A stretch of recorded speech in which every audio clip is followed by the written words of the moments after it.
Hello, I'm Kamruddin Vibhav. Welcome to webacademybd.org. HTML5 and CSS beginner Bangla tutorials 8. So আমি এর আগের ভিডিওতে আমি আপনাদেরকে দেখিয়েছিলাম কিভাবে অ্যাঙ্কারট্যাগ ইউজ করে লিংক ইউজ করে আমার লিংকিং টু ডিফারেন্ট পেজ এক এক পেজে চলে যেতে পারতেছি পেজ 2 পেজ 3 ব্লা ব্লা ব্লা আমরা এরকম এখন যা করব আমি এই টিউটোরিয়ালে দেখাবো আমরা সেম লিংকটি ইউজ করব একই পেজে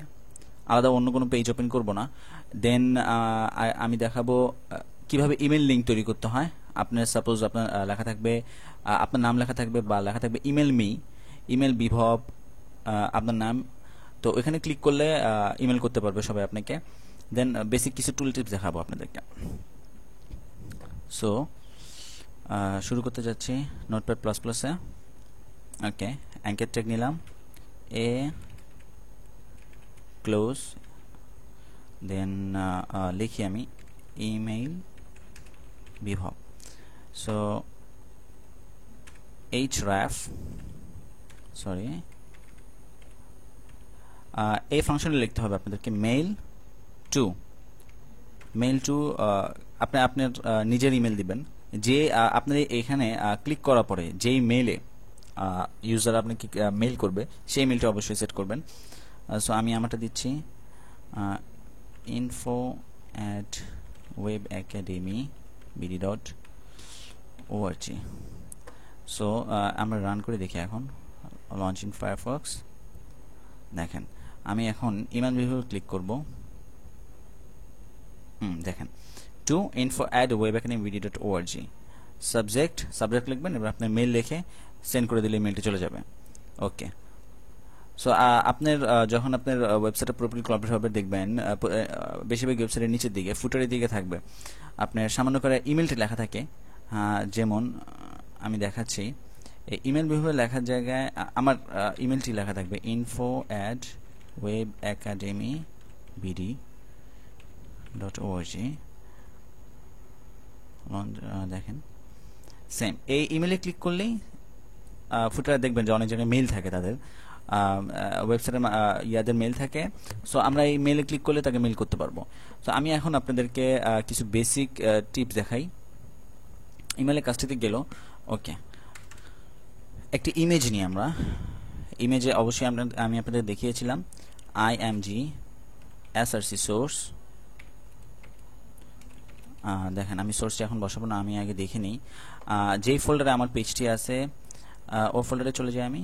নিউ ফোল্ডারে আমি রেখেছি আমার দেখেন index.html আমার মেইন পেজ একটা এখানে একটা ফোল্ডার আছে ইমেজেস দেন এই ফোল্ডারের ভিতরে আমার ইমেজের নাম demo.png ওকে এখন সো আমি ফোল্ডারের লোকেশনটা ধরি ইমেজেস দেন demo.png হাইট দিব না সো রিলোড করি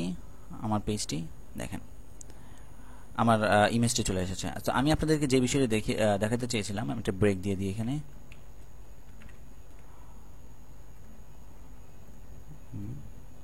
সরি ওকে দেখেন আমি বেসিক কিছু টিপস দেখাই আমি চাচ্ছি যে ইমেজটির উপর অনেক সময় দেখবেন ইমেজের উপর হাত রাখলেও ইমেজের নামটি দেখায় হ্যাঁ সো এখানে আমি একটা অ্যাট্রিবিউট ধরি title the my image tutorial 8 ওকে দেখেন এখন দেখেন আমি হাত রাখলে দেখাচ্ছে টিউটোরিয়াল 8 এটা টাইটেল সো এগুলো এসইও ক্ষেত্রে পরে অনেক কাজে লাগে সো আমরা প্রত্যেক যখনই আমরা কোনো ইমেজ দিব হ্যাঁ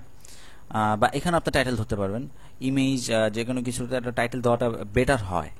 বাট না দিলে যে কাজ করবে না বা ওরকম কিছু না সো আপনার টাইটেলটা দিয়ে নেবেন টাইটেল এখানে দিয়ে মাই বা ইমেল